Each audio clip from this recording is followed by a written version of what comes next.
এখানে আমি পরিমাণ মতো তেল দিয়েছি। এখন দিয়ে দেব টমেটো কুচি। এটা একটু হালকা নাড়াচাড়া করতে হবে। এখন আমি পেঁয়াজটা দিয়ে দেবো এখানে। এখানে আমি একটা পেঁয়াজ নিয়েছি।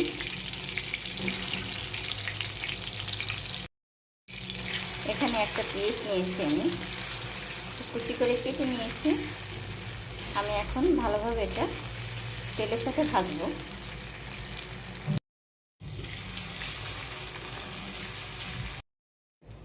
এখানে নিয়েছি বাদাম এবং কাঁচামরিচ, এই দুটো আমি ব্লেন্ডার করে নিয়েছি। বাট এটা এখন এর মধ্যে দিয়ে দেব। এটা আমি এখন দিয়ে দিলাম পেস্টটা। একটু পানি দিয়ে আমি এই পেস্টটা সম্পূর্ণ, এটা বাটির মধ্যে লেগেছিল সেটা দিয়ে দিলাম এখানে। এখন আমি এটা ভালোভাবে ভাজবো। এটা তো বাদাম, চীনা বাদাম, তো ওই চীনা বাদামটা আমি সুন্দরভাবে ভেজে নিব তেলের সাথে। একদম মশলাটা ভাজা ভাজা করে ফেলবো। 1 চামচ পরিমাণে আদা রসুনের পেস্ট দিয়ে দিলাম, চায়ের চামচের 1 চামচ। মশলার গুঁড়া দিতেছি এখানে 1 চামচ। এটা ভালোভাবে আমি নেড়ে করে দিচ্ছি।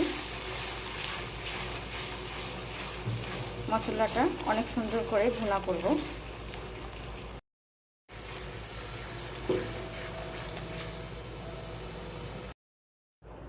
এখানে আমি লবণ দিয়ে দিলাম, 1 চামচ পরিমাণে হলুদ দিলাম, 1 চামচ পরিমাণে গুঁড়া মরিচ দিলাম। এখন এই সব মশলা আমি একসাথে নাড়াচাড়া করব। এটা একদম ভুনা করে ফেলব।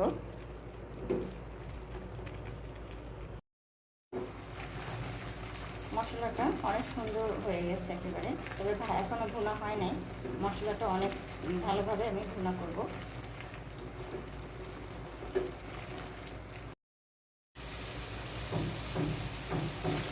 মশলাটা একদম কষানো হয়ে গেছে।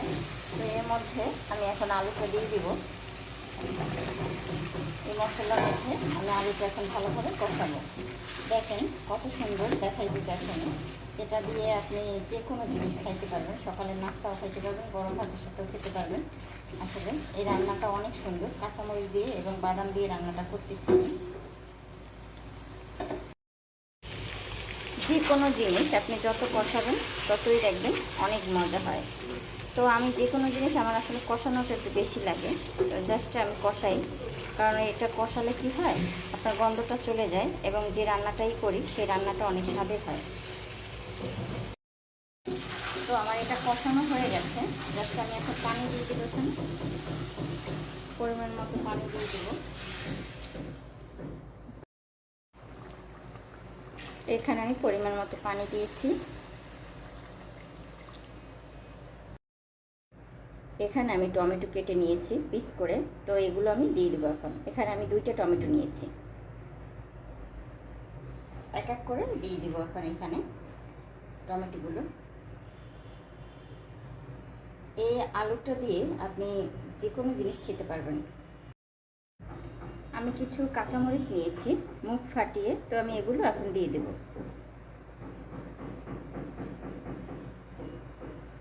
কাঁচামরিচগুলো আমি দিয়ে দিলাম এখানে।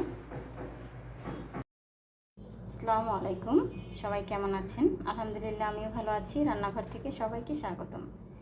আজকে আমি একটা আলুর রেসিপি তৈরি করেছি, শুধু আলু দিয়ে রান্নাটা করেছি।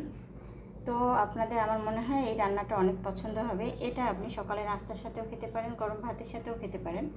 রান্নাটা অনেক সুন্দর হয়েছে। আলহামদুলিল্লাহ আমার রান্নাটা হয়ে গেছে। আলহামদুলিল্লাহ আমার রান্নাটা হয়ে গেছে। এখানে শুধু আলু ইউজ করেছি, এটার সাথে কোনো মাছ ইউজ করিনি।